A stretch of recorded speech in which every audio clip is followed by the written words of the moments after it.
আজ অফিসে নতুন বস আসবে। সবাই তাকে অভিনন্দন জানার জন্য ফুল নিয়ে দাঁড়িয়ে আছে। কারণ পুরাতন বস অনেক বৃদ্ধ হয়ে গেছে। এমনকি তার কাঁধে অনেক ঋণ থাকায় সে অফিসটি বিক্রি করে দিয়েছে। কিছুক্ষণ পরে একটি কালো রঙের প্রাইভেট কার এসে দাঁড়ায়। সেখান থেকে একজন ছেলে বের হয়ে আসে, যাকে দেখে অনেক মেয়েরাই একে অপরকে বলতে থাকে, দেখ মায়া, আমাদের নতুন বসটা কি হ্যান্ডসাম! দেখে তো মনে হচ্ছে বিয়ে করে নাই। তাই মনে হচ্ছে আমি তো তার উপর ক্রাশ খেয়ে ফেলেছি। ধুর, আমি তোকে বললাম দেখার জন্য যে আমার হিরো বানালে কেমন হয়, আর কি না নিজেরটাই চিন্তা করছিস। আরে আমি নতুন বছর প্রেমে পড়ে গিয়েছি, দেখ না চেহারাটা কি মায়াবী। যেভাবেই হোক তাকে আমার লাইফ পার্টনার বানাবো। আরে চেহারা দেখেই প্রেমে পড়ে গেলে যদি নতুন বস বিয়ে করে থাকে? ভালো কিছু না বলে পয়লামে ছ্যাঁকা খাওয়ালি। ইত্যাদি ইত্যাদি। অতঃপর সকালে নতুন বসকে স্বাগত জানায়। পুরাতন বস সকলকে একত্রিত করে। আচ্ছা, আপনাদের সাথে নতুন বসের পরিচয় করিয়ে দেই। এ হচ্ছে আরিয়ান আহমেদ শুভ, আপনাদের নতুন বস। আপনারা যেভাবে আমার সাথে আচরণ করতেন, ঠিক আপনাদের নতুন বসের সাথেও তেমনই করবেন। আপনাদের নতুন বস অনেক ভালো লোক, আর আপনাদের নতুন বস যেভাবে কাজ করতে বলে আপনারা সেভাবেই করবেন। ওকে? Okay sir. অতঃপর শুভ বলতে শুরু করে, হ্যালো এভরিওয়ান, সকলে কেমন আছেন? আশা করি সকলেই ভালো আছেন। আপনাদের আমি একটা কথাই বলবো, আপনারা কে কেমন আমি জানি না, আপনারা সকলে মনোযোগ দিয়ে কাজ করবেন। আর কারো কোনো সমস্যা হলে আমাকে জানাবেন, ভয় পাবেন না। আশা করছি আমাকে থেকে কোনো খারাপ আচরণ পাবেন না। আরেকটা কথা, এখানে কি সবাই উপস্থিত আছে নাকি কেউ অনুপস্থিত আছে? সকলে একে অপরের দিকে তাকিয়ে দেখতে লাগলো। কিছুক্ষণ পর একজন বলল, স্যার সকলেই আসছে, তবে একজন ছাড়া। কে সে? স্যার আদিলা আসেনি, যে কিনা পুরাতন বসের কাছে একজন। শুভর আদিলের নামটি শুনেই বুকে কেঁপে ওঠে। কারণ সে তার প্রিয় মানুষটিকে 6টি বছর ধরে পাগলের মতো খুঁজে চলেছে। আচ্ছা, আপনারা সবাই যার যার কাজে যান, আর আদিলা আসলে আমার সাথে দেখা করতে বলবেন। এই বলে শুভ সেখান থেকে ক্যাবিনে চলে আসে। অতঃপর শুভ ক্যাবিনে এসে মনোযোগ দিয়ে কাজ করতে থাকে। তখনই আদিলা আসে। স্যার আসবো? আসেন। আদিলা অপরাধীর ন্যায় মাথা নিচু করে রুমে প্রবেশ করে। আপনি আমার প্রথম দিনের লেট জানেন আমি। এই বলে মেয়েটির দিকে শুভ তাকাতেই চমকে ওঠে। আদিলা তুমি? শুভর কণ্ঠ শুনে আদিলা শুভর দিকে তাকিয়ে চমকে ওঠে। আদিলা কখনো ভাবতেই পারেনি যে শুভর সাথে কখনো দেখা হবে। এতদিন তুমি কোথায় ছিলে? তোমাকে আমি 6টা বছর ধরে খুঁজছি। তোমার কি আমার কথা একবারও মনে পড়েনি? এটাই কি তোমার ভালোবাসা ছিল? এই বলে শুভ তার চেয়ার থেকে উঠে আদিলার কাছে এসে তার হাত ধরে। আপনি আমার হাত ছাড়েন! আপনার সাহস কি করে হয় একজন অপরিচিত মেয়েকে টাচ করার? আপনি আমার বস দেখে প্রথমবারের জন্য কিছু বললাম না, নয়তো আপনার গালটা থাপ্পড় দিয়ে লাল করে দিতাম। তোমার যা খুশি তাই করো, কিন্তু তুমি এইভাবে কথা বলো না প্লিজ। আমাকে ক্ষমা করে দাও। তোমাকে আর একটা বার ভালোবাসার সুযোগ দাও। আমি কথা দিচ্ছি তোমাকে আর কখনো কষ্ট পেতে দিব না। কিসের কথা বলছেন আপনি? কিসের ক্ষমা আমি আপনাকে করব? আমি তো আপনাকে এই প্রথম দেখলাম। আমি বুঝতে পারছি হয়তো নেশা করেছেন, যার কারণে কি আজগুবি কথা বলছেন আমার সাথে। আমি চললাম, বাই। এ কথা বলে আদিলা রুম থেকে বের হয়ে আসে। কি হলো, কিছু তো বুঝতে পারছে না, তাই তো? আমি বুঝিয়ে বলছি তাহলে। চলুন একটু ফ্ল্যাশব্যাক থেকে ঘুরে আসি। ফ্ল্যাশব্যাক। শুভ আকাশের দিকে তাকিয়ে চাঁদ দেখতে থাকে আর ভাবতে থাকে, আমার 2 চোখের বিষ, যাকে দেখলে আমি ঘৃণা করি, তাকেই কিনা আজ আমার বিয়ে করতে হলো। জীবনটাই আমার অদ্ভুত। যা আমি চাই না তা ঘুরে ফিরে আমার কপালে আসে। আমি কি করে বুড়ি মেয়েটাকে নিয়ে সংসার করব, যাকে আমি দেখতেই পারি না, যাকে কাজের মেয়ে ছাড়া আমি কিছুই মনে করি না। হঠাৎ পেছন থেকে আরমান চৌধুরী বলে ওঠে। এই শুভ, এখানে কি করছো? যাও, মেয়েটা ঘরে একা বসে আছে। শুভ তার বাবার কথা শুনে সেখান থেকে উঠে রুমের দিকে যেতে থাকে। এতক্ষণ আপনাদের সাথে অনেক বকবক করে ফেলেছি, পরিচয় যে দেয়নি, এটা আপনাদের খেয়াল আছে? এতক্ষণ যে ছেলেটি আকাশের দিকে তাকিয়ে কথাগুলো ভাবলো, সে হলো আরিয়ান আহমেদ শুভ, মানে এই গল্পের নায়ক। আর যে মেয়েটির কথা ভাবলো, সে হলো তার ছদ্ম বিয়ে করা বউ আদিলা তাবাসসুম মিম, যে তার 2 বছরের বড় আর এই গল্পের নায়িকা। আপনাদের পরিচয় দিতে দিতে শুভ বাসর ঘরে চলে আসে। তখনই আদিলা শুভর পায়ের আওয়াজ পেয়ে সালাম করতে যায়। শুভ তার পাটা টান দিয়ে দেয়। তুই আমার পা স্পর্শ করবি না। তোকে আমার দেখলে শরীর আমার টিন টিন করে। তুই আমার চোখের সামনে থেকে সর। আদিলা মাথা নিচু করে। কেন তুমি আমার সাথে এমন করো? সেই ছোট্টবেলায় যখন বাবা মাকে হারিয়ে তোমাদের বাড়িতে আসছি, তখন থেকেই আমার সাথে খারাপ আচরণ করো। কেন? কেন তুমি আমাকে দেখতে পারো না? জানি না আমি তোমার মাঝে কি দেখেছি। তোমার প্রত্যেকটা করা অপমান আর গালিগুলো আমার কাছে ভালোবাসা মনে হয়। আমি সেগুলো ভালোবাসা হিসেবেই নেই। আমি তোমাকে কতবার প্রপোজ করেছি তা হয়তো বলতেও পারবো না। কিন্তু তুমি বারবার আমাকে গালিগালাজ করতে, তবু আমি তোমার পিছনে বেহায়ার মতো পড়ে থাকতাম। আর আজও আছি। আমি তোমাকে অনেক ভালোবাসি। তুমি কেন বুঝতে পারো না? তুমি কেন আমাকে ভালোবাসো না? কি নেই আমার মাঝে? আমি কি তোমাকে স্ত্রী সুখ দিতে পারবো না? আমি কি সুন্দরী নই? কলেজে কত ছেলেরাই আমার জন্য পাগল ছিল, আর আমি শুধু তোমার পাগল। তোমার কেন তুমি বোঝো না? তুমি আমার সাথে এমন আচরণ কেন করো? তুমি অন্য মেয়েদের সাথে কত সুন্দর করে কথা বলো। শুনতে চাস আমি তোর সাথে কেন এরকম করি? শোন তাহলে। ছোট্টবেলায় যেদিন তোর বাবা মা রোড অ্যাক্সিডেন্টে মারা যায়, সেদিন তুই আমাদের বাড়িতে চলে আসিস। মানে তোকে আমার বাবা নিয়ে আসে, কারণ তুই বাবার বন্ধুর মেয়ে ছিলি। তুই কোথায় থাকবি সেই চিন্তা করে তুই বাড়িতে আসার পর থেকে তোকে বাবা মা বেশি আদর করে, আমার আদর কমতে থাকে। আমি দেখতাম সব সময় বাবা মা তোকে বেশি আদর করতো। আমি তখন ভাবতাম যে তুই বাবা মায়ের আসল মেয়ে, আর আমাকে রাস্তা থেকে তুলে এনেছে। যদিও তোকে তুলে এনেছিল, আমি কিছুই বলতে পারতাম না। আমাকে যদি 5,000 টাকার মার্কেট করে দিত, তোকে দিত 10,000 টাকার। শুধু তোর কারণে আমার বাবা মা আমাকে আদর কম করেছে। যখন স্কুলে ভর্তি হলাম, রেজাল্ট খারাপ করলে বাবা মা আমাকে বকা দিত। তোর রেজাল্ট ভালো হলে তোর কারণে বাবা মা আমাকে বকা দিত।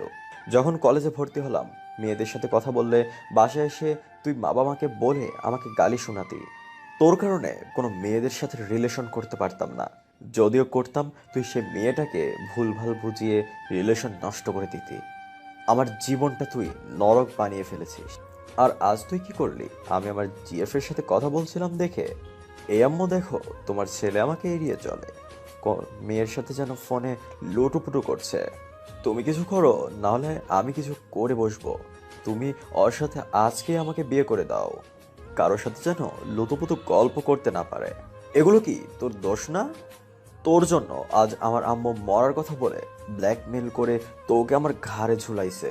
জানি না তোর মধ্যে আমার আব্বু আম্মু কি দেখেছে, তাই তোকে সব সময় চোখে চোখে রাখে, আদর যত্ন করে। এগুলো কি আমার দোষ? আব্বু আম্মুর কোনো মেয়ে না থাকায় আমাকে তাদের মেয়ের মতো লালন পালন করেছে। আমাকে তারা ভালোবেসেছে। আর আমি যেদিন থেকে ভালোবাসা বুঝতে শিখেছি, সেদিন থেকে তোমাকে ভালোবেসেছি। তাই তো কলেজের কোনো মেয়ের সাথে কথা বললে আমার সহ্য হতো না। দেখি বাসায় বলে দিতাম, বা তাকে তোমার বিষয়ে খারাপ কিছু বলতাম, যেন সে তোমার থেকে দূরে সরে যায়। আমি তোমাকে প্রপোজ করার আগে আব্বু আম্মুকে বলেছি যে আমি তোমাকে ভালোবাসি, তোমাকে আমি বিয়ে করতে চাই। আব্বু আম্মু আমার কথায় রাজি হয়ে যায়, তাই তো আমি এসব কিছু করেছি। বারবার তোমাকে প্রপোজ করেছি। এগুলো কি আমার দোষ বলো? আমি তো তোমাকে কাছে পাওয়ার জন্যই এমনটা করেছি। হ্যাঁ, এগুলো তোর দোষ। তোর কারণে আমার জীবনে কোনো স্বাধীনতা নেই। তোর কারণে আমি কোনো মেয়ের সাথে রোম্যান্স করতে পারি না, কোনো রিলেশন করতে পারি না। রোমান্স করতে হলে তুমি আমার সাথে করবে। আমি সব সময় তোমার ডাকে সাড়া দেব। ভালোবাসলে আমাকে ভালোবাসবে, অন্য মেয়েকে কেন? কেন? আর তুমি কি একটি বারও আব্বু আমাকে বলেছো তারা আমাকে কেন আদর বেশি করে? বলো নাই। আচ্ছা, আজ আমি বলবো নি, যেন তারা এখন থেকে তোমাকে বেশি আদর করে। তবু প্লিজ এর সাজা তুমি আমাকে দিও না। চুপ কর বুড়িমা, তোর কথা আমার শুনতে ইচ্ছা করে না। আমাকে তুমি বুড়ি কেন বলো? আমি তো তোমার থেকে মাত্র 2 বছরের বড়। বুড়িমা, তুই যদি আর একটা কথা বলিস তাহলে তোকে আমি খুন করে ফেলবো। শুভ প্লিজ, আমি তোমার পা ধরে বলছি, তুমি অতীতের সবকিছু ভুলে যাও। চলো না নতুন করে শুরু করি। আমাকে একটিবার ভালোবেসে দেখো। শুভ আদিলার কথা শুনে আদিলাকে চুলের মুষ্টি ধরে দাঁড় করায়। তোকে আমি ভালোবাসবো তুই ভাবলি কি করে? তোকে দেখলে আমার গা জ্বলে যায়। তোকে শুধু এই বাড়ির কাজের লোক ভেবেছি। দাঁড়া, তোকে ভালোবাসা দিচ্ছি। এই বলে আদিলাকে শুভ জোরে ধাক্কা দেয়, আর শুভর দেওয়া ধাক্কার ঝুঁকি আদিলা সামলাতে না পেরে খাটের সাথে বাড়ি খেয়ে সেন্সলেস হয়ে পড়ে যায়। অতঃপর শুভ যখন দেখতে পায় আদিলা কোনো কথা বলছে না, চুপ করে পড়ে আছে, তখন শুভ মনে মনে বলতে থাকে, যাক, কিছু সময়ের জন্য তো আপদটা বিদায় হলো। আমি এই সময়টুকুতে ঘুমিয়ে পড়ি। যেই ভাবা সেই কাজ। শুভ আদিলাকে ফ্লোরে ফেলে রেখে খাটে একাই শুয়ে ঘুমিয়ে যায়।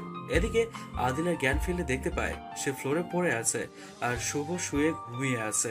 অতঃপর আদিলা কষ্ট করে উঠে শুভর পাশে বসে শুভর ঘুমন্ত মুখ দেখতে থাকে আর বলতে থাকে, আমি কখনো তোমার গায়ে চুলের আঁচড়ও লাগতে দিব না, ট্রাস্ট মি। কষ্ট নামক জিনিসটাও তোমাকে কখনো সহ্য করতে হবে না। শুধু একটিবার ভালোবেসে দেখো আমাকে। দেখতে কত সুন্দর, নিষ্পাপ একটা বাচ্চা, যেন কিছুই বোঝে না। কিন্তু বান্দরটা একটা সাইকো।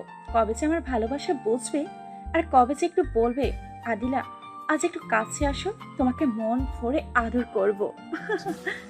তোমার এতদিনের করা কষ্ট আজ ভালোবাসা দিই সবকিছু ভুলিয়ে দিব। তোমাকে অনেক অনেক ভালোবাসা দিব। আমি সেই দিনটার অপেক্ষাই করব প্রিয়। তুমি যতই আমাকে অবহেলা করো, আমি তোমাকে শক্ত মনে আমার ভালোবাসার ফুল ফোটাবই। একথা বলে আদিলা শুভর কপালে তার নরম ঠোঁটের ছোঁয়া দিয়ে শুভর বুকে মাথা দিয়ে শক্ত করে জড়িয়ে ধরে ঘুমিয়ে যায়। পরের দিন শুভ চোখ খুলে দেখতে পায় আদিলা তাকে মাথায় হাত বুলিয়ে নরম সুরে ডাকতেছে। এই, তোর কি একটু লজ্জা নেই? তোকে এত অপমান করি, তুই বারবার আমার কাছে আসতে চাস। আমি তোমাকে ভালোবাসি, তাই বারবার তুমি অপমান করার সত্ত্বেও তোমার কাছে আসি। এখন উঠে গোসল করে আসো, আমি তোমার জন্য কফি নিয়ে আসছি। আমি সকাল সকাল গোসল করবো কোন দুঃখে? আমি কিছু করেছি নাকি? অনেক কিছু করেছো। বিশ্বাস না হলে তোমার বুকে দেখো, আমার লিপস্টিকের দাগ আছে। আমি চললাম, আমার লজ্জা লাগছে। এই বলে আদিলা রুম থেকে বের হয়ে যায়। অতঃপর শুভ তাকিয়ে দেখতে পায় সত্যি তার বুকের লিপস্টিক দাগ। শুভ তাড়াতাড়ি করে ফ্রেশ হতে চলে যায়। শুভ শাওয়ার নিতে থাকে আর ভাবতে থাকে, সত্যি কি আমি রাতে তার সাথে কিছু করেছি? আমার তো কিছুই মনে নেই। আমি তো নেশাও করিনি। তাহলে কি আমি ঘুমিয়ে গেলে? ছি ছি ছি, বুড়িমা এত খারাপ? আরো মনে মনে অনেক কিছুই বলতে থাকে। অতঃপর গোসল শেষ করে বের হয়ে আসতে দেখতে পায় আদিলা কফি নিয়ে রুমে আসছে। শুভ তাকে দেখা মাত্রই আদিলা গেলা ঠাস ঠাস করে দুটো থাপ্পড় মেরে দেয়। সত্যি করে বল, তুই আমার সাথে রাতে কি করেছিস? যখন তোর কাপড় খোলার এত শখ, তো আমার কাছে কেন? জানা পতিতালয়ে, সেখানে তোর কাপড় তো নিজের খুলতে হবে না, অন্যরাই খুলে দিবে। শুভর কথা শুনে শুভর বলা কথাগুলো আদিলের কলিজায় গিয়ে লাগে। আদিলা ভাবতেই পারে না শুভর মুখ থেকে এমন কথা বের হবে, তাকে পতিতাদের সাথে তুলনা করবে। অতঃপর আদিলা সেখান থেকে সরে গিয়ে সোফায় শুয়ে পড়ে কান্না করতে থাকে আর গুনগুনিয়ে বলতে থাকে, মা, তোমরা কেন চলে গেলে আমাকে ছেড়ে? আমাকে তোমাদের সাথে কেন নিয়ে গেলে না? কেন তোমরা এতটা স্বার্থপর কেন মা? দেখো মা, আজ আমাকে আমার জীবন থেকে বেশি ভালোবাসি যাকে, সে আমাকে প্রতিদাদের সাথে তুলনা করেছে মা, প্রতিদাদের সাথে। ও মা, মাগো, তুমি কি আমাকে এগুলো শোনার জন্যই রেখে গেলে? ও মা, কেন তুমি আমাকে ছেড়ে গেলে? আমাকে নিয়ে গেলে না কেন? আমি যে মা এগুলো সহ্য করতে পারি না। এসব বলে কান্না করতে থাকে। হঠাৎ শুভর মায়ের আওয়াজ তার কানে আসে। কই রে মা, কই গেলি? এইখানে আয় একটু। আদিলা তাড়াতাড়ি করে চোখ মুছে শুভর মায়ের কাছে চলে যায়।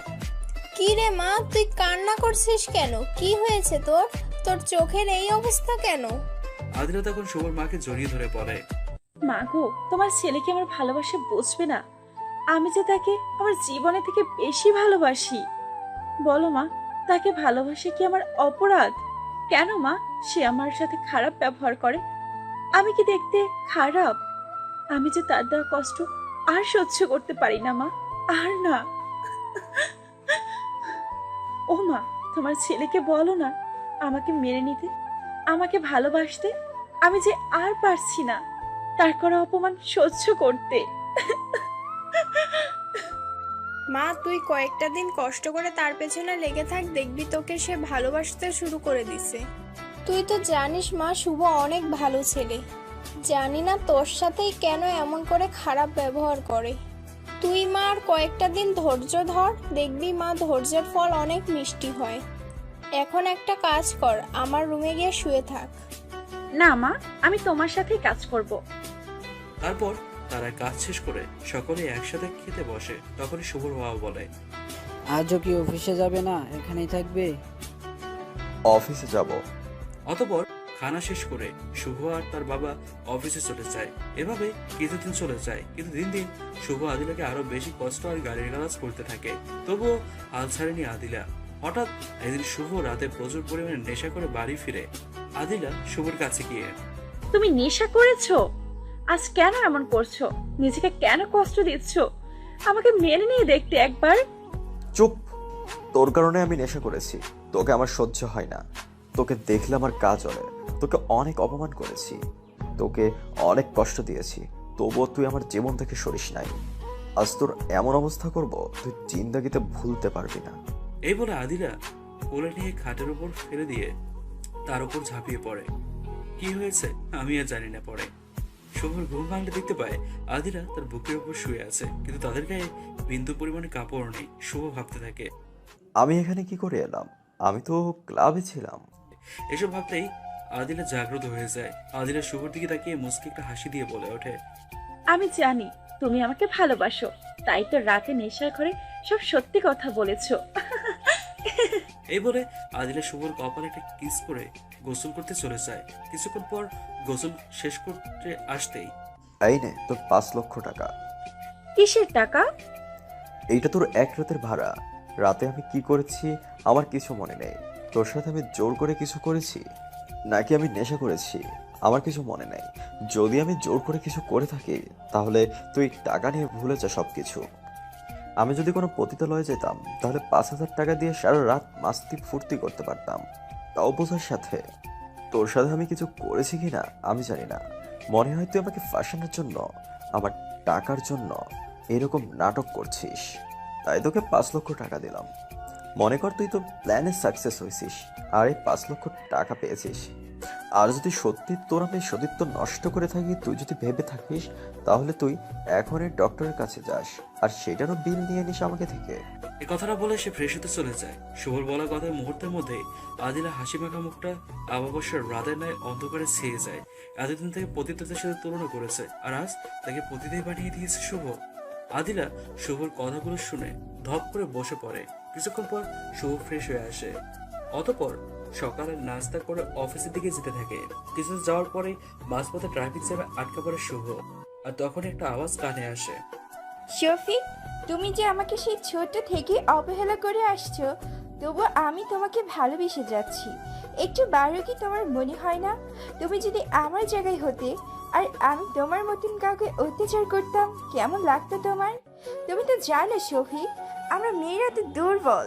কেন তুমি সবল হয়েও আমার উপর এত অত্যাচার করো? আমাকে কি তোমার আপন করে নিতে মন চায় না? একটু ভালোবাসা দিতে মন চায় না?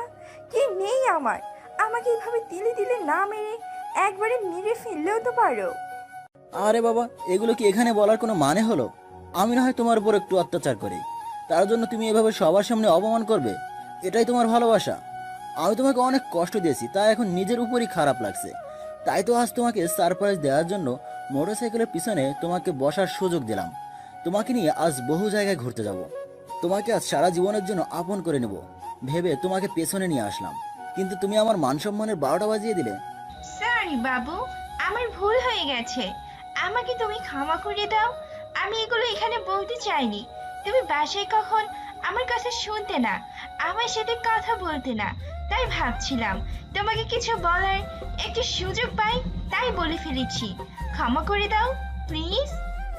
আচ্ছা বাবা, ক্ষমা করেছি, এবার শক্ত করে জড়িয়ে ধরো। এই বলে তারা চলে যায়। এদিকে শুভর মনে বিরাট এক ধাক্কা লাগে। শুভ মনে মনে ভাবতে থাকে, আমিও তো আদিলার সাথে অনেক অন্যায় ও অত্যাচার করেছি। আজ আদিলার সব মান অভিমান ভেঙে নিজের করে নেব আদিলাকে, আর কখনো আদিলাকে কষ্ট পেতে দিব না। এরপর অফিসের সমস্ত কাজ ফেলে রেখে আদিলাকে নিয়ে ভাবতে থাকে।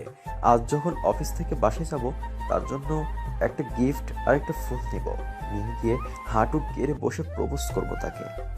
আদিলা, আমি তোমাকে অনেক ভালোবাসি। এতদিন আমি তোমাকে অনেক কষ্ট দিয়েছি। আমি তোমার ভালোবাসাকে বুঝতে পারি নাই। আজ থেকে আমি আর তোমাকে কোনো কষ্ট দিব না। আদিলা, আমি তোমাকে অনেক ভালোবাসি। এতদিন আমি তোমাকে অনেক কষ্ট দিয়েছি। আমি তোমার ভালোবাসাকে বুঝতে পারি নাই। আজ থেকে আমি আর তোমাকে কোনো কষ্ট দিব না। তোমাকে আমি খুব ভালোবাসবো। তুমি আমার সকল অভিমান ভুলে তোমাকে ভালোবাসার সুযোগ করে দাও। যখন আমি এই কথাটা বলবো, আদিলা তখন কতই না খুশি হবে। খুশি হয়ে আমাকে জড়িয়ে ধরে বলবে, শুভ, আমি এই দিনটারই অপেক্ষায় ছিলাম যে তুমি আমাকে একদিন বলবে তুমি আমাকে অনেক ভালোবাসো, আমাকে ক্ষমা করে দাও। আমিও তোমাকে অনেক ভালোবাসি শুভ। আমাকে তুমি আর কখনো কষ্ট দিও না, তাহলে আমি মরে যাব। এসব মনে মনে ভাবতে থাকে। এভাবেই সেই দিনটি শুভ আদিলাকে ভেবে কাটিয়ে দেয়। অতঃপর বিকেলে অফিস ছুটি হলে শুভ মার্কেটে গিয়ে আদিলার জন্য শাড়ি আর কিছু প্রয়োজনীয় জিনিসপত্র কিনে, তারপর কিছু টকটকে লাল গোলাপ কিনে খুশি মনে বাড়ির দিকে দিয়ে যেতে থাকে। শুভ কিছুক্ষণ পর বাড়ি ফিরে আসলে বাড়ির অবস্থা দেখলে চমকে ওঠে, কারণ বাড়িটা একদম নিস্তব্ধ হয়ে আছে, যেন ঘরে কোনো মানুষই নেই। অতঃপর শুভ তার মা বাবাকে প্যারেশান অবস্থায় মেঝেতে পড়ে থাকতে দেখে। কি হয়েছে মা, তোমরা এভাবে ফ্লোরে বসে আছো কেন? তোর তো কিছুই হবে না, তুই আজ থেকে অনেক খুশি থাকতে পারবি, তোর আপদটা তো চলে গেছে। শুভর মায়ের কথা শুনে শুভর পায়ের নিচ থেকে যেন মাটি সরে যায়। শুভর হাতে থাকা আদিলার জন্য সমস্ত কেনা জিনিসপত্র মাটিতে পড়ে যায়। কি বলছো মা? আদিলা কোথায় গিয়েছে আর কখন গিয়েছে? সকালে তোরা অফিসে যাওয়ার কিছুক্ষণ পর আদিলা ঘর থেকে বের হয়ে যেতে থাকে। আমি তাকে জিজ্ঞেস করলাম কোথায় যাবে, সে শুধু বলছে একটু বাহিরে যাচ্ছি মা, কিছুক্ষণের মধ্যেই চলে আসবো। কিন্তু কিছুক্ষণ পর সে আর আসেনি, শুধু একটা ডিভোর্স পেপার আর একটা চিঠি। এরপর শুভ তার মায়ের হাত থেকে চিঠিটা নিয়ে পড়তে শুরু করে। মা, তোমরা আমাকে ছোট থেকে অনেক আদর যত্ন দিয়ে লালন পালন করেছো। তোমাদের ঋণ আমি কখনো পরিশোধ করতে পারবো না। মা গো, আমি তোমাদের ছেড়ে চলে যাচ্ছি না ফেরার দেশে। তোমরা আমাকে ক্ষমা করে দিও। আমি তোমাদের সেবা যত্ন করতে পারলাম না, না তোমার ছেলের সাথে সংসার করতে পারলাম। জানো মা, আজ তোমাদের ছেলে আমাকে প্রতিটা বানিয়ে দিয়েছে। বলো মা, স্বামীর সাথে রাত কাটানো বা কোনো কিছু করা কি পাপ? আমি তার বলা কথাগুলো সহ্য করতে পারলাম না মা। সবসময় আমার কানে বাজে আমি নাকি প্রতিতা। মা, তাই চিরদিনের জন্য চলে যাচ্ছি না ফেরার দেশে। তোমরা আমাকে ক্ষমা করে দিও।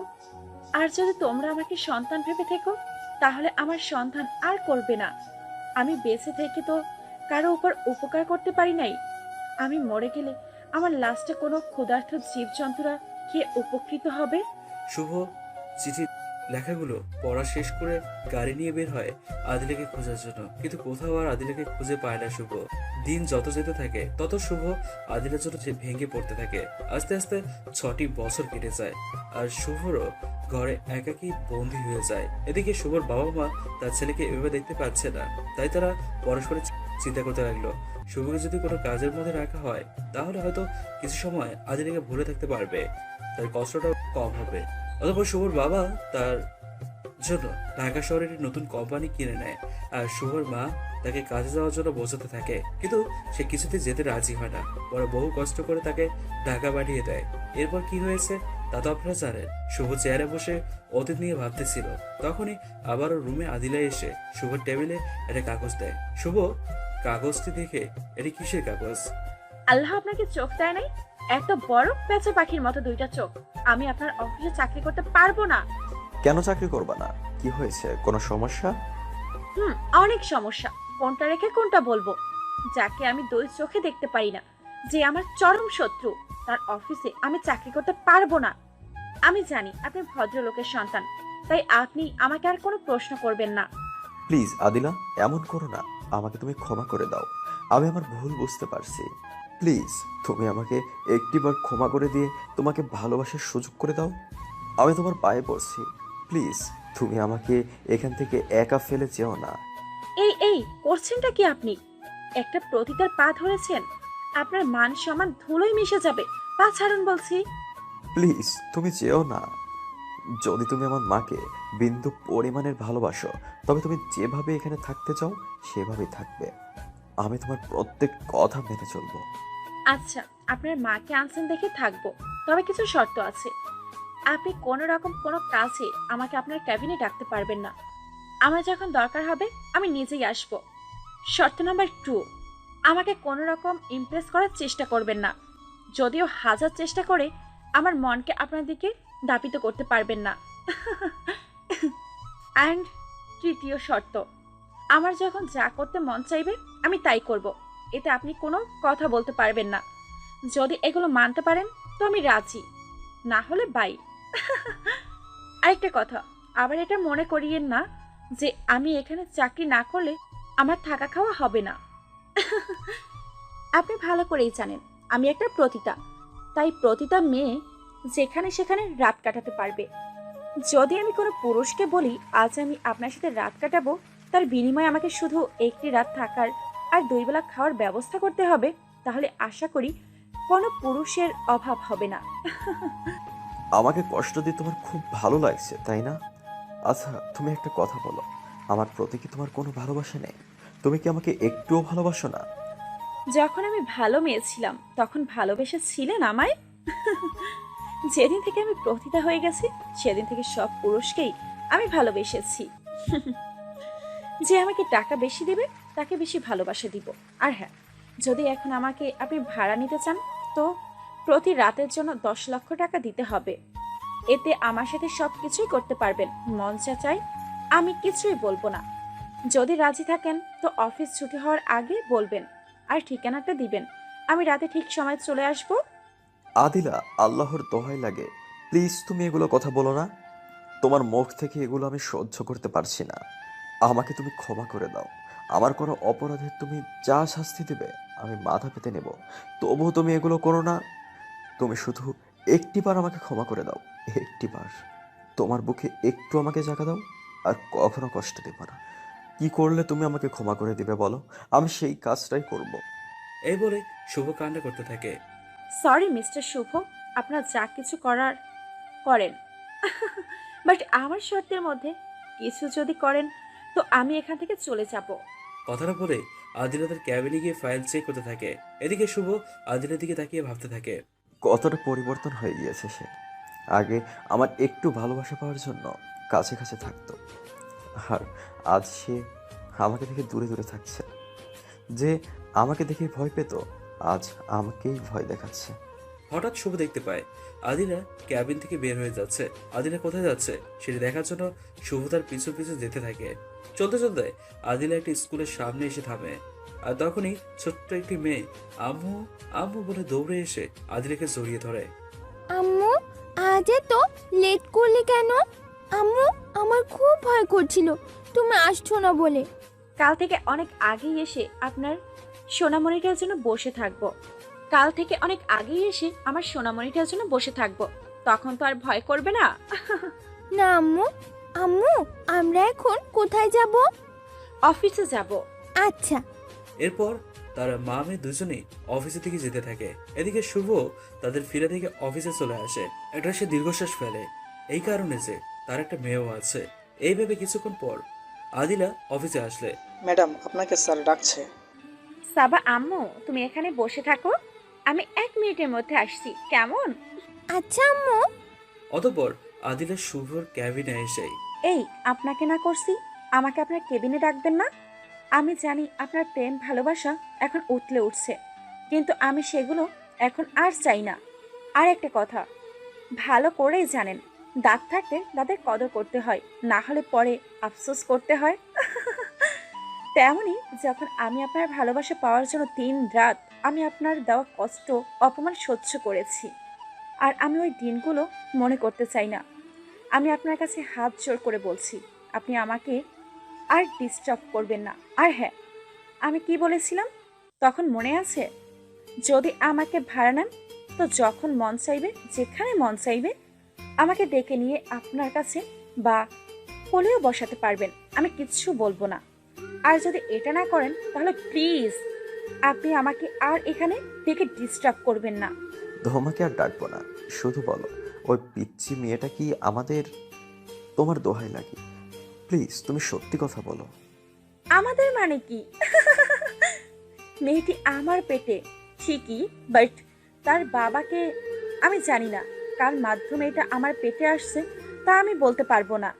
তুমি এতটা পরিবর্তন কি করে হলে? তুমি তো আগে এমনটা ছিলে না। সময়ের সাথে সবকিছুই পরিবর্তন হয়ে যায়, তাই আমিও হয়েছি। সারা জীবন একজনের ভালোবাসা পাওয়ার জন্য আর কত অবহেলা অপমানই না সহ্য করব। এখন ভিন্ন দুনিয়ায় এসে গেছি, কেউ অপমান বা গালি দেয় না, এখন শুধু ভালোবাসাই পাই। আর একটা কথা, বারবার আমার পার্সোনাল বিষয় জানার জন্য প্রশ্ন করবেন না। আমি এখন আসি। এই বলে আদিলা শুভর ক্যাবিন থেকে বের হয়ে আসে। এখন প্রশ্ন হলো, আদিলা কি সত্যি সেই খারাপ পথ বেছে নিয়েছে, নাকি শুভর মনে কষ্ট দেওয়ার জন্য বারবার একই প্রসঙ্গ তুলছে? আর একটা কথা, বারবার আমার পার্সোনাল বিষয় জানার জন্য প্রশ্ন করবেন না। আমি এখন আসি। কথাটা বলে আদিলা শুভর ক্যাবিন থেকে বের হয়ে আসে, তার ক্যাবিনে বসে আছে। আম্মু তুমি কি করলে এতক্ষণ? আম্মু কিছু না, চলো আজ আর থাকবো না, আমরা বাসায় চলে যাব। আম্মু তুমি কাঁদছো কেন? কি হয়েছে?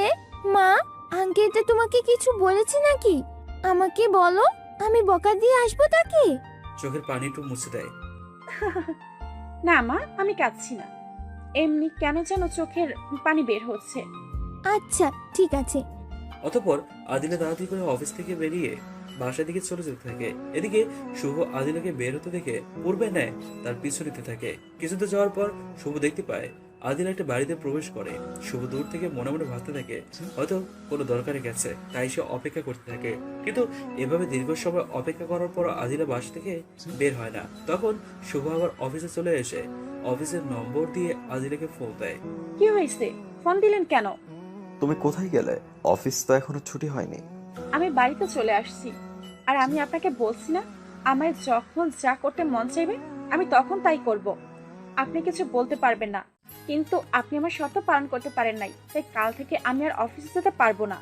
তুমি বাসায় যাবো আমাকে একটু বলে যেতে তো পারতে, আমি কি না করতাম নাকি? দেখেন মিস্টার শুভ, আমি আবারও বলছি, আমার যা মন চায় আমি তাই করব। এতে যদি আপনি বিরক্তি বোধ করেন আমাকে চাকরি থেকে বের করে দিতে পারেন, আমার কোনো সমস্যা নেই। আমার থাকা খাওয়ার লোক আছে, আর আমি আগেই বলেছি আপনার অফিসে আমার চাকরি করতে মন চায় না। তুমি একটু আমাকে দয়া করো প্লিজ। তোমার বলা কথাগুলো আমার বুকে এসে লাগে, মনে হয় আমার বুকটা কেউ চিরে ফেলছে। আর জানি না কেন এই কথাটা বলছেন। আমার সামান্য কথায় হয়তো আপনার বুকে ব্যথা লাগছে। তাহলে মনে করেন সেই দিনের কথা, সেদিন যখন আপনি আমাকে প্রতিতা বলেছিলেন, সেদিন কেমন লেগেছিল আমার। আমি আপনাকে পাগলের মতো ভালোবেসেছিলাম আর অন্ধের মতো বিশ্বাস করেছিলাম, কিন্তু তার ফলস্বরূপ কি পেয়েছি আমি? কপালে লেখে রাখার মতো প্রতিতা উপাধি পেয়েছি। সেদিন রাতে নিজ ইচ্ছে আমি আপনার সাথে কিছু করি নাই, যা কিছু করেছিলেন আপনি মাতাল অবস্থায় আমার সাথে জোরপূর্বক করেছেন। প্রথমে আমি বাধা দেওয়ার চেষ্টা করেছিলাম, বাট পরে যখন মনে হয়েছে এটি আমার প্রতি আপনার হক, পরে আর আমি আপনাকে বাধা দেইনি। আমি ভেবে নিয়েছিলাম আপনি আমাকে এই কারণে মেনে নিবেন, কিন্তু সকালে এমন কথা বললেন, আমার জীবনটাকে অন্ধকার বানিয়ে দিলেন। সেদিন কি অপরাধ করেছিলাম আমি? কি অপরাধ ছিল আমার বলেন? স্বামীর সাথে কিছু করা কি অন্যায়? আমার তো কোনো দোষ ছিল না, কেন আমি প্রতিতা উপাধি পেলাম? কি অপরাধ ছিল আমার? জানি পারবেন না বলতে, কারণ এর কোনো উত্তর নেই আপনার কাছে। আমি আপনার কাছে হাত জোড় করছি, আপনি আমার সাথে আর কোনো প্রকার কথা বলবেন না। সেদিন যখন আপনি আমাকে প্রতিতা বলেছেন, সেদিন আপনি আমার কাছে মরে গেছেন। আমি আপনাকে মনে করে আর কষ্ট করতে চাই না, সো প্লিজ। আমি সেদিন আত্মহত্যা করতে চেয়েছিলাম, কিন্তু কোনো একজনের কারণে পারি নাই। সে আমাকে একটা নতুন জীবন উপহার দিয়েছে। আমি এখন পরিপূর্ণ তার হয়ে গেছি। আপনি আমার সেই কথাগুলো মনে করে আর জীবনটাকে আবার এলোমেলো করে দিয়েন না। আমি চাই না সেই দিনগুলো আবার মনে করে কষ্ট পেতে। আমি একটু শান্তি চাই, প্লিজ। আমি একটু শান্তিতে বাঁচতে চাই। আমি এখন বুঝতে পারছি তুমি সেদিন কতটা কষ্ট পেয়েছিলে। প্লিজ সেগুলো ভুলে গিয়ে আমাকে ক্ষমা করে দাও। আমি আর তোমাকে কখনো কষ্ট দেব না। প্লিজ তুমি ফিরে আসো। সেটি কখনো হবার নয়।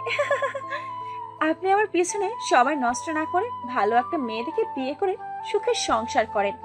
আর হ্যাঁ, বিয়ের আগে মেয়ে ভালো করে দেখে নিয়েন, সে যেন আমার মতো বুড়ি না হয়। আদি, তার আগেই আদিলা ফোন কেটে দিয়ে বন্ধ করে রেখে দেয়। এরপর শুভ বারবার আদিলার নম্বরে ফোন দেওয়ার চেষ্টা করে, কিন্তু সে ব্যর্থ হয়। এদিকে অফিসের এক মেয়ে, এই তোরা কি একটা জিনিস খেয়াল করছিস? আদিলা ম্যাডামের সাথে আমাদের নতুন বসের মনে হয় কোনো কিছু চক্রান্ত ছিল। প্রথমবার যখন আদিলা ম্যাডাম বের হলো তখন দেখলাম নতুন বস বের হলো, আবার আদিলা ফিরে আসার আগে ফিরে আসলো। অতঃপর আদিলা ফিরে আসলে নতুন বস আদিলাকে কেবিনে ডেকে নিয়ে গেল, কি যেন বলছে দেখে আদিলা চলে গেল। তখন আবারও নতুন বস বের হলো। আরে দূর, কিসের কথা বলছিস? আদিলা তো প্রায় ওই সময় করে বের হয়, আর নতুন বছর হয়তো কোনো কাজ পড়েছিল ওই সময়, তাই বের হয়ে গেছে। তাহলে আদিলা অফিসে ফিরে আসলে কেবিনে ডেকে নিল কেন? আর আমাদের তো একবারও ডাকলো না। আরে আদিলা বসকে না বলে বের হয়ে গেছে। বস তো নতুন, সে সম্পর্কে জানে না, তাই তিনি তাকে ডেকে নিয়ে মনে হয় বকা দিয়েছে, তাই সে চলে গেছে। তোরা এমনি একটা মানুষকে ভুল বুঝতেছিস। আরে তাদের কথা চিন্তা করে আমাদের কি লাভ? যদিও কিছু থাকে তারা বুঝবে, আমরা কেন? আমরা আমাদের কাজ করি, তাদের নিয়ে মাথা ঘামানো আমাদের কোনো প্রশ্নই আসে না। তুই ঠিক বলেছিস। এরপর তারা তাদের কাছে মন দেয়। অফিস ছুটি হলে আস্তে আস্তে সকলেই বের হয়ে যায়। শুভ সবার শেষে কিছু ফাইল নিয়ে বাসায় চলে যায়। সারাদিন কোনো কাজ করেনি দেখে এদিকে আদিলা মাগরিবের নামাজ পড়ে ঘুমিয়ে পড়ে। হঠাৎ দরজা খটখটানোর শব্দে আদিলার ঘুম ভেঙে যায়। এরপর আদিলা এসে দরজা খুলে দিতেই চমকে ওঠে। এ কি, আপনি আমার বাসায়? আপনাকে ঠিকানা বলে দিল কে? কেউ বলেনি, আমি তখনই তোমাকে বাসায় ঢুকতে দেখেছিলাম। তার মানে আপনি আমাকে ফলো করছেন? আমি কখন কি করি, কোথায় যাই, আর আপনি কোন সাহসে আমার বাসায় আসছেন? তখন ভালো করে দুটো কথা বলেছি দেখে আমার বাসায় এসে পড়েছেন। আচ্ছা, আসছেন যখন টাকা নিয়ে আসছেন। যদি টাকা নিয়ে এসে থাকেন তাহলে ভিতরে আসেন। সাবা ঘুমিয়ে গেছে, এখানে আমার সাথে মজা মাস্তি করতে পারবেন। প্লিজ তুমি এগুলো বলো না, আমি তোমার পায়ে পড়ছি। আমি আপনার অনেক নাটক দেখেছি। টাকা নিয়ে আসলে ভিতরে আসেন, না হলে চলে যান। তুমি কেন এমন করছো? একবার ক্ষমা করে দেখো, আমি তোমাকে অনেক ভালোবাসা দেব। আমার ভালোবাসা দিয়ে তোমার আগের কষ্ট ভুলিয়ে দিব, তোমাকে অনেক সুখে রাখবো। আমি এখন ভালোবাসা চিনি না, আমি শুধু চিনি টাকা। টাকা চিনি আমি। টাকা দিলে এই প্রতিটা মেয়েকে পাবেন, না হলে এখান থেকে ভাগেন। শুভ তখন আদিলার হাত ধরে। প্লিজ তুমি ক্ষমা করে দাও। আদিলা শুভ থেকে ঝটকা দিয়ে হাত ছাড়িয়ে দেয়। আপনার সাহস কি করে হলো আমার হাত ধরার? এই বলে শুভকে ঠাস ঠাস করে দুটো চড় মারে। আর যদি কখনো টাকা ছাড়া আমার হাত ধরার চেষ্টা করেছেন, তাহলে আপনার অবস্থা আমি ঠিক কি করব আমি নিজেও জানি না। কথাটা বলে আদিলা শুভের মুখের উপরেই দরজা লাগিয়ে বিছানায় শুয়ে পড়ে। পরের দিন আদিলা ঘুম থেকে উঠে ফ্রেশ হয়ে ঘরের সমস্ত কাজ করে সাবাকে স্কুলে দিয়ে অফিসে চলে আসে। এরপর সে তার ক্যাবিনে বসে কাজ করতে থাকে। হঠাৎই শুভর ক্যাবিনের দিকে নজর যায়, আর তাতেই সে প্রশান্তের নিঃশ্বাস ফেলে। কারণ আদিলা দেখতে পায় শুভ অফিসে আসেনি, তাই সে মনোযোগ দিয়ে কাজ করতে থাকে। এদিকে শুভ স্কুলে গিয়ে সাবার কাছে যায়। এই পিচ্চি শোনো। আমাকে বলছেন আঙ্কেল? মামনি, তোমাকেই বলছি। আচ্ছা বলেন, কি জন্য ডাকছেন? তোমার নাম কি? আমার নাম মাইশা ইয়াসমিন সাবা। তোমার নাম তো অনেক সুন্দর। এই নাও তোমার জন্য চকলেট। সরি আঙ্কেল, আম্মু আমাকে অন্যজনের জিনিস নিতে না করেছে, আমি পারবো না, আম্মু আমাকে বকা দিবে। মামনি, আমি অন্য কেউ না, আমি তোমার বাবা। আঙ্কেল, আপনি মিথ্যা কথা বলছেন কেন? আম্মু বলেছে আমার আব্বু মারা গেছে। না মা, তোমার আম্মু তোমাকে মিথ্যে কথা বলেছে। তোমার আম্মুকে আমি বকা দিয়েছিলাম, তাই তোমার আম্মু তোমাকে মিথ্যে কথা বলেছে। সত্যি তুমি আমার আব্বু? মামনি, আমি সত্যি তোমার আব্বু। সাবার সাথে সাথেই শুভকে জড়িয়ে ধরে। জানো আব্বু, আমি না তোমাকে অনেক মিস করি। আমার ক্লাসমেট বন্ধুদের বাবা এসে তাদেরকে অনেক কিছু কিনে দেয়, অনেক জায়গায় ঘুরতে নিয়ে যায়, কিন্তু আমি পারি না কোথাও ঘুরতে, সব সময় একা থাকি। আজ থেকে আর আমার মামনির কষ্ট করতে হবে না, তোমাকে প্রত্যেক দিন আমি ঘুরতে নিয়ে যাব। তুমি যা খেতে চাও তাই খাওয়াবো। এবার চলো, তোমাকে আমি কিছু চকলেট কিনে দিই। তুমি তোমার আম্মুকে দেখাবে না, লুকিয়ে খাবে কিন্তু। তোমার আম্মুকে দেখালে বকা দেবে। আচ্ছা পাপা। এরপর শুভ সাবাকে কিছু চকলেট কিনে দিয়ে অফিসে চলে আসে। শুভ তার ক্যাবিনে যাওয়ার সময় আদিলের ক্যাবিনে একটা কাগজ রেখে যায়। আদিলা তা দেখে না দেখার ভান করে কাজে মনোযোগ দেওয়ার চেষ্টা করে, কিন্তু আদিলা কোনোভাবেই কাজে মনোযোগ দিতে পারে না। বারবার মন ছুটে যায় শুভর দেওয়া ওই কাগজটার দিকে। এরপর আদিলা কাগজগুলো পড়তে শুরু করে। হাই প্রিয়, তুমি কেমন আছো? আমি জানি তুমি ভালো নেই। তুমি কেন আমার সাথে এমন করছো আমি জানি না। আমি জানি প্রিয়, তুমি আমাকে কষ্ট দিয়ে তুমি নিজেও কষ্ট পাচ্ছ। একটা কথা কি জানো প্রিয়, তুমি রাগলে তোমাকে হেব্বি লাগে। গতকাল রাতে যখন তুমি আমার সাথে রেগে কথা বলছিলে, তখন আমি তোমার রাগী চেহারার প্রেমে পড়ে গিয়েছি। আই লাভ ইউ রাগিনী। একটাবার ভুলে যাও না আগের সব স্মৃতি। তোমার ভালোবাসা দিয়ে আমার শুকনো হৃদয়টা ভরিয়ে দাও না। একটিবার অন্তরের চক্ষু দিয়ে তাকিয়ে দেখো, তোমার প্রিয় মানুষটা বদলে গিয়েছে, ভালো হয়ে গিয়েছে সে। আদিলা, আমি তোমাকে হাত জোর করে বলছি, আমার উপর সব মান অভিমান ভুলে একটিবার ফিরে আসো। একটিবার তোমার ভালোবাসা দিয়ে আমার পাষাণ মনকে বরফের মতো গলিয়ে দাও। তাকিয়ে দেখো, এই মনটা তোমার ভালোবাসা পাওয়ার জন্য ব্যাকুল হয়ে আছে। ভালোবাসা দিয়ে এই মরুভূমির বালুর ময়দানে ভালোবাসা ঝর্ণা ছড়িয়ে দাও।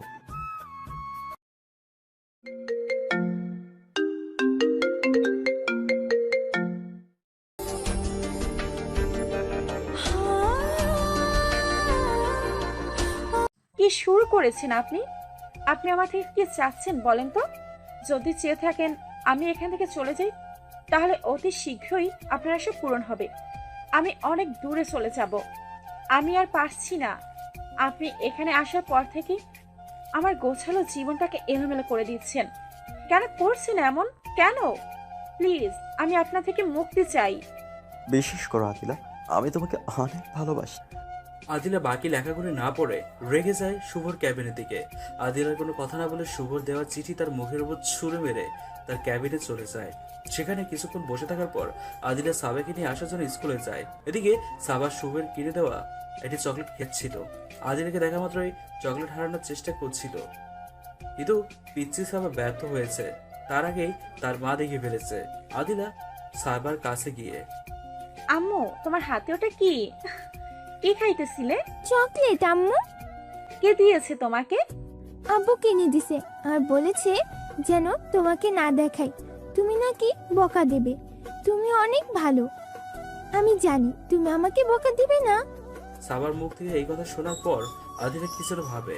আচ্ছা আম্মু, কতগুলো চকলেট কিনে দিয়েছে? আম্মু অনেকগুলা ব্যাগের মধ্যে রেখে দিয়েছি। আচ্ছা আম্মু, চলো। অতঃপর আদিলা সাবাকে নিয়ে সরাসরি শুভর ক্যাবিনে গিয়ে সাবার ব্যাগটি শুভর মুখের উপর ছুঁড়ে মারে। আপনি কোন সাহসে আমার মেয়েকে চকলেট কিনে দিয়েছেন? আর কখনো আমার মেয়েটিকে হাত দিবেন না। আর তোকে কি বলেছিলাম?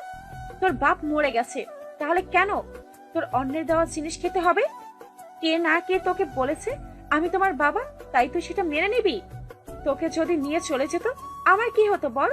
তুই আমার বেঁচে থাকার একটি মাত্র সম্বল। তোকে ছাড়া আমি কি নিয়ে বাঁচতাম? আর যদি কখনো কারো দেওয়া জিনিস তুই নিয়েছিস, তাহলে আমি তোকে রাস্তায় ফেলে চলে আসবো। কথাটা মনে থাকে যেন। আমার জন্য তাকে কেন বকা দিচ্ছ? চুপ করেন আপনি। আপনি সমস্ত কাজের মূল। যদি আপনি আমার মেয়েকে ভুলিয়ে ভালিয়ে কিডন্যাপ করতেন, কিভাবে বিশ্বাস করব আপনাকে যে আপনি এমন করেন নাই? যেখানে আপনি টাকার বিনিময়ে সতীত্ব কিনতে চান, সেখানে টাকার বিনিময়ে আমার মেয়ের সাথে কিছু করবেন না, এটার কি গ্যারান্টি আছে? খবরদার, আপনাকে শেষবারের মতো সাবধান করে দিচ্ছি, আপনি আমার মেয়ের ধারে কাছেও যাবেন না। তাহলে কিন্তু আপনি আমার আসল রূপ দেখবেন। কথা যেন মাথায় থাকে। এই তুই চল, তোকে আজ বাসায় বোঝাবো কেন তোকে অন্যের দেওয়া জিনিস খেতে হবে। আমি কি তোকে কিনে দেই না চকলেট? এরপর সাবার সাথে সাথে তার মাকে জড়িয়ে ধরে কেঁদে দেয়। আম্মু, আমি আর কখনো কারো জিনিস নিব না, কারো জিনিস খাবো না, আমাকে মাফ করে দাও। আদিলা কিছু না বলে সাবাকে নিয়ে সেখান থেকে বাসায় চলে আসে। এদিকে শুভ মনে মনে ভাবতে থাকে, পাগলিটা আমার সঙ্গে কেন এমন করছে? আমাকে কি ক্ষমা করবে না? সত্যি কি সে বদলে গিয়েছে? নিত্যদিনের ন্যায় আদিলা বাসায় এসে সমস্ত কাজ শেষ করে রাতে তাড়াতাড়ি ডিনার করে শুয়ে পড়ে। হঠাৎ দরজা খটখটানোর শব্দে আদিলার ঘুম ভেঙে যায়। অতঃপর আদিলা দরজা খুলে দিয়ে, আপনি আবার আমার বাসায় আসছেন? আপনার কি একটু লজ্জা শরম নেই? সব লজ্জা কি পানি দিয়ে ধুয়ে খেয়ে ফেলেছেন? আপনি আসার পর থেকেই দেখতে পাচ্ছেন আমি আপনার সাথে খারাপ ব্যবহার করছি, অপমান করছি। আপনাকে আমি সহ্য করতে পারি না। তবু কেন এখানে বারবার আসেন? আদিলা, তুমি আমার সাথে কেন এমনটা করছো? তুমি সব রাগ ভুলে গিয়ে আমার সাথে আমার বাসায় চলো না, তোমাকে রানীর মতো করে রাখবো। কোনো প্রতিটা মেয়ে ভালো মানুষের রানী হতে পারে না। আপনি এখান থেকে চলে যান। শুভ তখন আদিলার মুখের দিকে তাকিয়ে থাকে। কি হলো, দাঁড়িয়ে আছেন কেন? আপনি এখান থেকে যাবেন নাকি চিৎকার করব? আচ্ছা যাচ্ছি, তবে কাল আবার আসবো। দেখি তুমি কতদিন আমার সাথে রাগ করে থাকতে পারো, কতদিন অভিমান করে থাকো। আচ্ছা, কাল থেকে আমি আর দরজাই খুলবো না। দেখি আপনি কি করে আসেন। আর একটা কথা, আমি আপনাকে ক্ষমা করে দিয়েছি ঠিকই, কিন্তু আপনাকে কখনো আমি মেনে নিব না। যদিও হাজারবার মরেও আবার জীবিত হই, আমার কাছে ফিরে আসেন। দেখা যাবে। আর এই নাও আমার আম্মুর ব্যাগ, তখন রাগ করে এটা আমার কাছে ফেলে রেখে এসেছিলে। আপনার মায়ের ব্যাগ আপনার মাকে দিবেন এখানে কেন? আর আমার মেয়েকে কখনো নিজের মেয়ে বা মা মনে করবেন না। সাবা আমার মেয়ে, আর তার কোনো সহযোগিতা আপনার করতে হবে না। আমি স্পষ্টই দেখতে পাচ্ছি এটা আমার মেয়ের ব্যাগ নয়। আমার মেয়ের ব্যাগ নতুন ছিল না, সেটি পুরাতন ছিল। আপনি ওই রকম একটি ব্যাগ নিয়ে এসে বলছেন এটা আমার মেয়ের ব্যাগ। আপনি আগের মতো এখন আমাকে বোকা ভাবছেন যে কিছুই বুঝি না আমি। তখনও সব কিছুই বুঝতাম, কিন্তু আপনার একটু ভালোবাসা পাওয়ার জন্য না বোঝার ভান করতাম। আমি ভালোবাসা পাইনি ঠিকই, কিন্তু প্রথিত হওয়ার উপাধিটা ঠিকই পেয়েছি। আমি আপনার দেওয়ার সেই উপাধিতেই আমি আমার মেয়ের খরচ চালাতে পারবো। আমি এখন বৃদ্ধা হইনি যে কেউ আসবে না, তার খরচ আমি চালাতে পারবো না। আমি সব পারবো। আপনি এখান থেকে চলে যান, আর যদি টাকা নিয়ে আসেন তো ভিতরে ঢুকেন। তুমি কেন বারবার অতীতের কথা তুলে আমাকে কষ্ট দিচ্ছ? আমি তো তোমাকে থেকে ক্ষমা চেয়েছি। বলো, আমি কি করলে তুমি আমাকে ক্ষমা করবে? আমি সেটাই করব। যদি আপনি আমার জীবন থেকে চিরজীবনের মতো চলে যান, তাহলেই আমি আপনাকে ক্ষমা করব। আচ্ছা, আমি তোমার আশায় কাল পূরণ করব। কাল শুনতে পাবে তোমার পাগলটা আর নেই, চলে গিয়েছে চিরজীবনের জন্য তোমার জীবন থেকে। শুভর কথা শুনে আদিলার বুকটা কেঁপে ওঠে। আদিলা ভাবনার জগতে চলে যায়। কি ভাবছো আদিলা, আমি চলে যেতে পারবো না? দেখো, আমি ঠিকই যেতে পারবো। শুধু আমার শেষ ইচ্ছাটা পূরণ করো। এই ব্যাগটা আমার আম্মু সাভাকে দিও। কথাটা বলেই ব্যাগটি আদিলা হাতে দিয়ে চলে আসে। এরপর আদিলা দরজা বন্ধ করে শুয়ে পড়ে। এদিকে শুভ কানে ইয়ারফোন দিয়ে কি যেন শুনছে আর চিৎকার করে বলছে, আমি চলে যাচ্ছি আদিলা, আমি তোমাকে আর কখনো চালাবো না, কখনো বিরক্ত করব না। এই বলে শুভ মাঝ রাস্তা হাঁটতে থেকে হঠাৎ একটা ট্রাক এসে শুভকে মাটির সাথে পিষিয়ে দিয়ে চলে যায়। আদিলা তখনই চিৎকার করে ওঠে। এটি আমি কি দেখলাম? সত্যিই কি শুভ মরে যাবে আমার জন্য? আমার কাছে কি আর আসবে না? আমাকে আর চালাবে না? আমার মেয়েটাকে আম্মু বলে ডাকবে না? সারা জীবন কি তার ছবি বুকে নিয়ে কান্না করতে হবে? সে কি মনে করে সত্যি আমি তাকে ভুলে গেছি? আমি কি করে ভুলবো তাকে? কি করে? সে যে আমার প্রথম এবং শেষ ভালোবাসা। তাকে আমি শুধু একটু বোঝাতে চাচ্ছি, ভালোবাসার মানুষের থেকে কষ্ট বুকে যন্ত্রণা দেয়। এরপর আদিলা বালিশের নিচ থেকে একটা ফটো বের করে তার দিকে তাকিয়ে বলতে থাকে, যদি আমি তোমাকে কষ্ট না দিয়ে মেনে নেই, তাহলে তুমি আমাকে সহজ সরল মেয়ে মনে করে কষ্ট দিবে। তাই তোমাকে কষ্ট দিচ্ছি। প্লিজ, তুমি যা করার করো, কিন্তু আমাকে ছেড়ে কোথাও যেও না। এই বলে ফটোতে একটা চুমু দিয়ে বালিশের নিচে রেখে ঘুমিয়ে যায়। পরের দিন আদিলা ঘুম থেকে উঠে রান্না করতে চলে যায়। আর তখনই সাবা আদিলার বালিশের নিচ থেকে ছবিটি বের করে শুভর পিক দেখা মাত্রই বলে ওঠে, তাহলে আব্বু মিথ্যা কথা বলেনি, আমাকে ধোকা দেয়নি? কিন্তু আম্মু কেন আমাকে ধোকা দিছে? তোমরা দুইজন ঝগড়া করবা আর আমার আদর থেকে বঞ্চিত? দাঁড়াও, আমি তোমাকে মজা দেখাচ্ছি। তুমি এতদিন আমাকে মিথ্যা বলেছো না যে আব্বু মরে গেছে? একথা বলে মনে মনে কিছুতে ভেবে নেয় অতঃপর আদিলের সমস্ত কাজ শেষ করে সাবাকে স্কুলে রেখে অফিসে চলে যায়। সেখানে গিয়ে দেখতে পায় শুভ অফিসে আসেনি। এতে আদিলা ভয় পেয়ে যায় আর মনে মনে চিন্তা করতে থাকে। সত্যি কি পাগলটা আমাকে ছেড়ে চলে গেল? না না, এ হতে পারে না, আমাকে ছেড়ে কোথাও যেতে পারে না। এটা বলেই প্যারেশান হয়ে বসে থাকে। শুভ আসার অপেক্ষা করতে থাকে, কিন্তু শুভ আর আসে না। দেখতে দেখতে সেই দিনটি কেটে যায়। রাতে আদিলা বিছানায় শুয়ে বালিশের নিচ থেকে শুভর ছবি বের করতে যাবে, কিন্তু সেখানে কোনো ছবি পায় না। এরপর আদিলা পাগলের মতো করে শুভর ছবি খুঁজতে থাকে, কিন্তু কোথাও ছবিগুলো পায় না। আদিলা প্যারেশানি হওয়া দেখে সাবা মিটিমিটি হাসতে থাকে। এখন কেমন লাগে? আমাকে এতদিন মিথ্যা কথা কেন বলেছো? আজ বুঝো কেমন লাগে? আম্মু কি খুঁজতেছো? কিছু না, তুমি ঘুমাও। আচ্ছা ঘুমাচ্ছি, কিন্তু আম্মু আমি জানি তুমি কি খুঁজতেছো। তুমি আব্বুর ছবি খুঁজতেছো তাই না? এই নাও মা, আব্বুর ফটো। এরপর আদিলা সাবার হাত থেকে ফটো নেয়। এভাবে কিছুদিন চলে যায়। হঠাৎ একদিন রাতে আদিলের শুভের ছবি বুকে নিয়ে কান্না করতে থাকে। তখনই হঠাৎ দরজায় খটখটানোর শব্দ আসে। আজ আমি দরজাই খুলবো না। কুত্তা, আমাকে কষ্ট দিতে তোর অনেক ভালো লাগে তাই না? তুই চলে যা এখান থেকে। কিছুক্ষণ পর আর আওয়াজ আসে না। তখন আদিলা মনে করে শুভ চলে গেছে। এরপর সে দরজা খুলে দেখতে পায় দুটো লোক চলে যাচ্ছে। তাদের দেখা মাত্রই আদিলা দৌড়ে গিয়ে পা জড়িয়ে ধরে। মা, তোমরা আমাকে ক্ষমা করে দাও, আমি না জেনে তোমাদের কষ্ট দিয়েছি। তোমরা ঘরে চলো প্লিজ। তুই এতটা স্বার্থপর কেমনে হলি? তুই আমার ছেলের সংসার করবি না তো ভালো কথা, কিন্তু তুই চলে আসলি কেন? একটা বারও কি এই মা বাবার কথা মনে পড়েনি? আর পড়বেই বা কেমনে? আমরা কে যে আমাদের কথা মনে পড়বে? তোকে ছোট থেকে নিজের মেয়ের মতো বড় করেছি, তোকে আজও নিজের মেয়েই ভাবি, কিন্তু তুই আমাদের পিতামাতা ভাবতে পারিসনি। তুই যে এত স্বার্থপর হয়ে যাবি ভাবতেই পারিনি কখনো। আচ্ছা আমরা আসি, তোকে দেখতে মন চাইছিল, দেখছি। বাই মা, ভালো থাকিস। এই বলে চলে যেতে লাগে। তখনই আদিলা আবারও পা জড়িয়ে ধরে। যেও না মা, তোমরা আমাকে ক্ষমা করে দাও, আমি তোমাদের মনে আঘাত দিয়েছি। প্লিজ মা, এবারের মতো মাফ করে দিয়ে ঘরে চলো প্লিজ। সেদিন আমি পালিয়ে আসতে চাইনি, কিন্তু তোমার ছেলের বলা কথাগুলো মেনে নিতে পারিনি। সবসময় সেই কথাগুলো বারবার কানে ভেসে আসতো।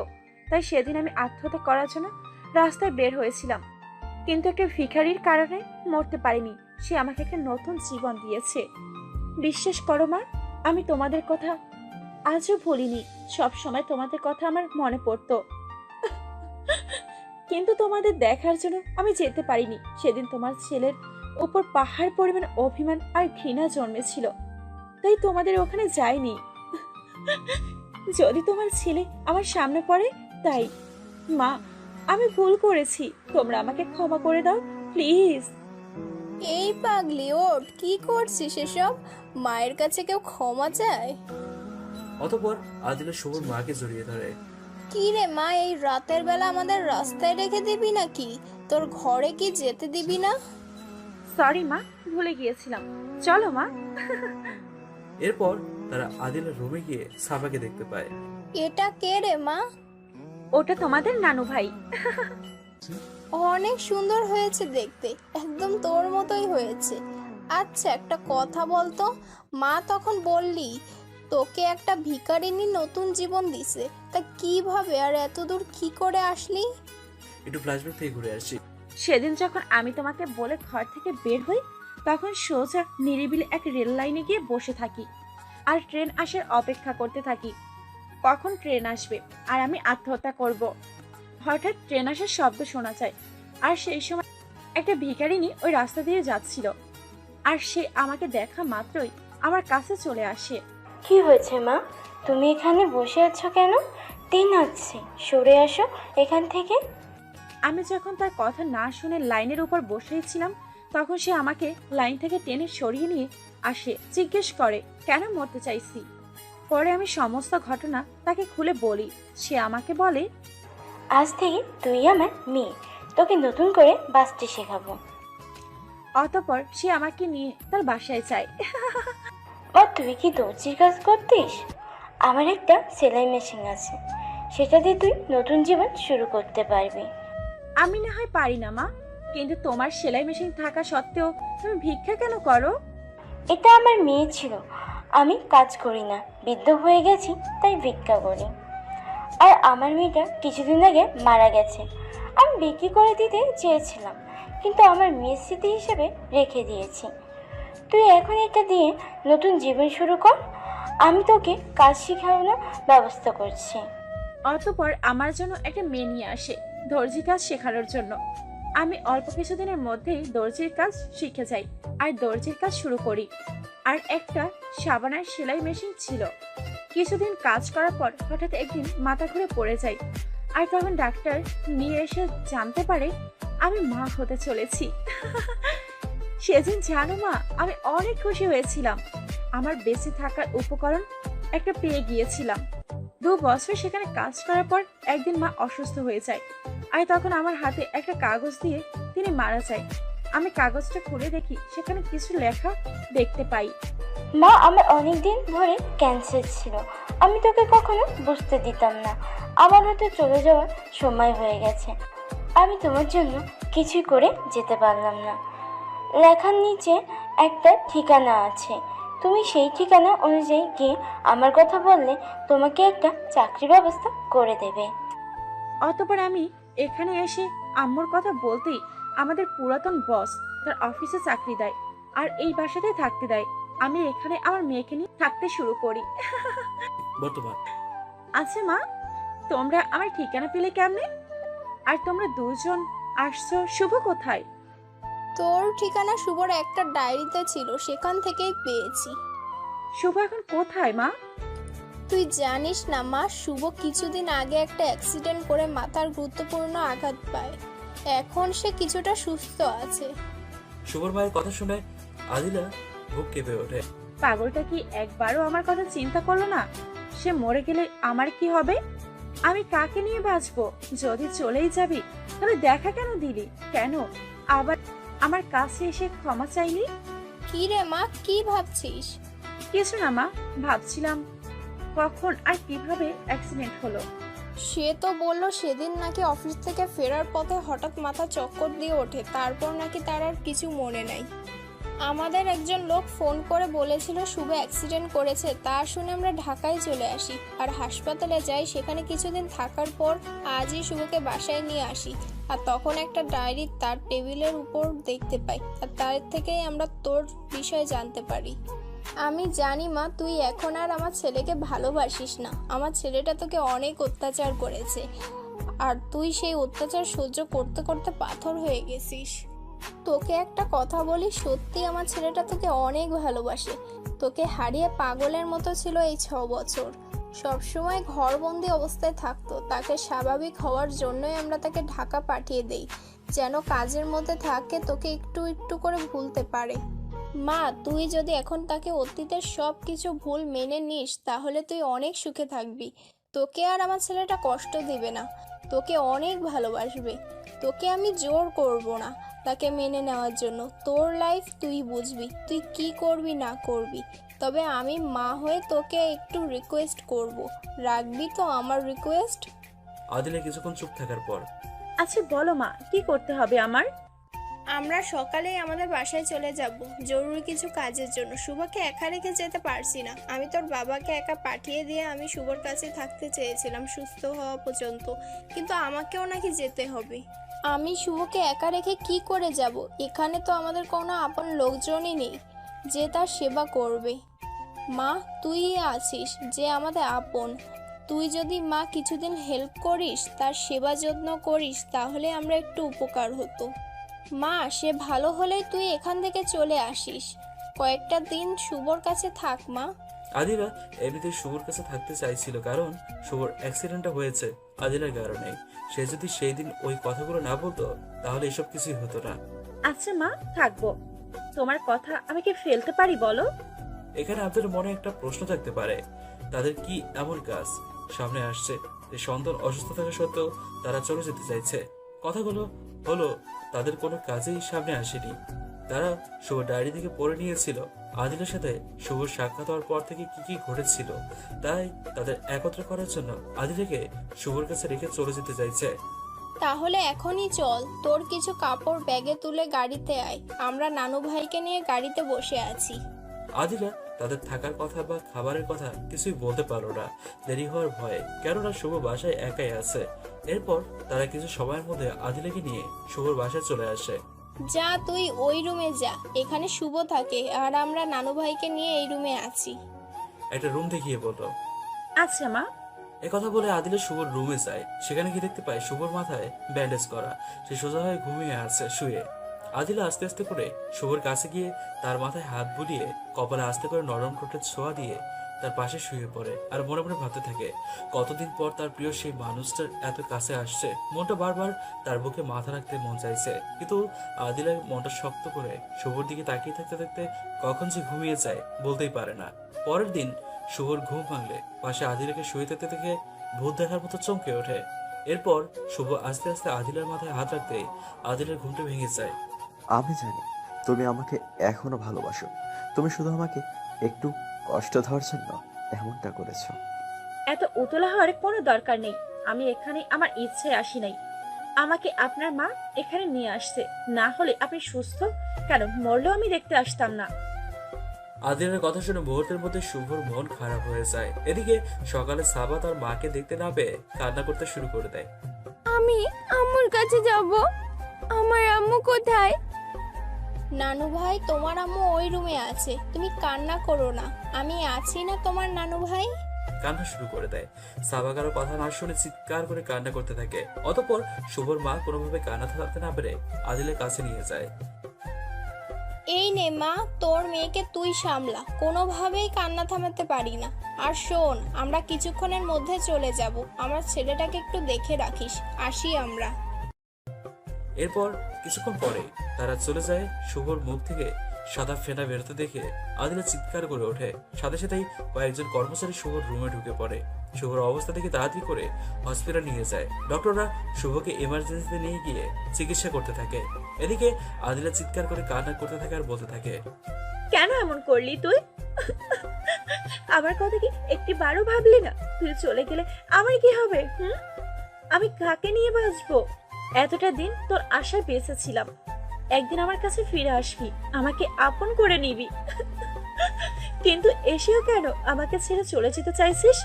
আমি সেই ছোট্ট থেকে তোর দেওয়ার শাস্তি আর গালি সহ্য করে আসছি, আর তুই আমার দেওয়া কয়েকটা দিনের শাস্তি সহ্য করতে পারছিস না, আমাকে ছেড়ে চলে যেতে চাইছিস কেন? কেন আমার কথা না হয় ভাবিসনি, কিন্তু তুই একবার তোর পিচ্ছি মেয়েটার কথা ভাবলি না? তুই চলে গেলে সে যে অনাথ হয়ে যাবে, কাকে সে বাবা বলে ডাকবে? কার সাথে সারাদিন ঘোরাফেরা করবে? কার কাছে পছন্দের জিনিস কিনে দেওয়ার জন্য আবদার করবে? এসব বলে কান্না করতে থাকে। দেখে সে প্রথম দিনের মেয়েগুলি কথা বলতে লাগলো। তোদের বলেছিলাম না আদিলার সাথে বসের কোনো সম্পর্ক আছে? আজ দেখলি তো বসের জন্য আদিলা কিভাবে কান্না করছে। আর আজ তো স্পষ্ট বোঝা যাচ্ছে বসই আদিলার স্বামী। বুঝলাম। আচ্ছা চল তো দেখি বস কেন বিষ খেয়েছে, আদিলার থেকে শুনে আসি। চলো। এরপর তারা আদিলের কাছে গিয়ে সান্ত্বনা দিতে থাকে। দেখ আদিলা, বসের কিছু হবে না, কান্না করিস না, বস ভালো হয়ে যাবে। আর একটা কথা বলো তো, তুমি তো ভিতরেই ছিলে, বস বিষ খেয়েছে কখন আর খেলোই বা কেন? বসের কেবিন তো দেখলাম বাটি খুলে রাখা ছিল, আর সে বাটি তুমি সকালে নিয়ে এসেছিলে। তার মানে কি আদিলা, তুমি বসের খাবারে বিষ মিশিয়ে মেরে ফেলতে চাইছো? এখন কান্না করার নাটক করছো? কি বলছো কি মিম? আমি কেন আমার স্বামীকে মারতে যাব? আমাকে জীবনে থেকে বেশি ভালোবাসি তাকে, কেন আমি বিষ খাওয়াবো? জানি না সে কখন বিষ খেয়েছিল, গতকাল রাত থেকেই আমার সাথে কথা বলা বাদ দিয়ে দিয়েছে, আমাকে এড়িয়ে চলছে। আমি কিছুই জানি না শুভ বিষ কখন খেয়েছে। সরি আদিলা এভাবে বলার জন্য। চুপ করো আদিলা, যা হওয়ার হয়ে গিয়েছে, এখন কান্না বন্ধ করো। তোমার জন্য তোমার মেয়েটাও কান্না করছে, আর মানুষজন এদিকেই তাকিয়ে আছে। এরপর আদিলা কান্না বন্ধ করে বলতে থাকে, আমার জন্যই এমন হয়েছে। আমি যদি তাকে কষ্ট না দিতাম, তাকে আপন করে নিতাম, তাহলে আজ এই দিনটা দেখতে হতো না। কেন যে আমি তাকে কষ্ট দিতে গেলাম? সব আমার দোষ, আমি অপরাধী। এই বলতে থাকে আর নিজের উপর আফসোস করতে থাকে। তখনই ডক্টর ওটি থেকে বের হয়ে আসলে আদিলা দৌড়ে গিয়ে ডক্টরকে বলে, আমার স্বামীর কি খবর ডক্টর? কিছু হবে না তো তার? প্লিজ আপনি শান্ত হন। আপনারা সময় মতো রোগীকে নিয়ে আসতে পারছেন দেখে আমার কিছু করতে পারছি, নতুবা আমাদের কিছু করার ছিল না। ধৈর্য ধরেন, এখন আপনার স্বামী সম্পূর্ণ বিপদমুক্ত, তার পেটে থাকা সমস্ত বিষ বের হয়ে গেছে। তাহলে কি আমি এখন দেখা করতে পারবো? না, তার জ্ঞান ফিরলে দেখা করতে পারবেন। একথা বলে ডক্টর চলে যায়। এরপর আদিলের জ্ঞান ফেরার অপেক্ষা করতে থাকে। বেশ কিছু সময় পর শুভর জ্ঞান ফিরলে আদিলা ক্যাবিনে গিয়ে শুভকে জড়িয়ে ধরে কান্না করে দেয়। কেন এমন করছিলা? যদি তোমার কিছু হয়ে যেত তাহলে আমার বা তোমার ওই পিচ্চি মেয়েটার কি হতো? শুভ ঘড়ির দিকে তাকিয়ে দেখতে পায় তার নির্ধারিত সময় শেষ হয়ে আরো বেশি সময় চলে গেছে। আপনি কেন এখানে এসেছেন? আমাকে হাসপাতালে বা কেন নিয়ে এসেছেন? আমি খারাপ মানুষ, আমি মরে গেলেই বা আপনার কি হতো? আপনার তো মানুষের অভাব নেই। আমাকে তুমি ক্ষমা করে দাও। আমি ওইগুলো তোমাকে কষ্ট দেওয়ার জন্য বলেছি। তুমি ছাড়া আজ পর্যন্ত কোনো পুরুষ আমাকে স্পর্শ করেনি। আমি শুধু তোমার অপেক্ষাতেই এতদিন বেঁচে ছিলাম। তুমি যখন বারবার রাতে আমার বাসায় ক্ষমা চাওয়ার জন্য আসতে, তখন আমার খুব ভালো লাগতো। তোমাকে টাকার কথা বলে বারবার আমি ঘরে ডাকতাম, কিন্তু তুমি আসতে না।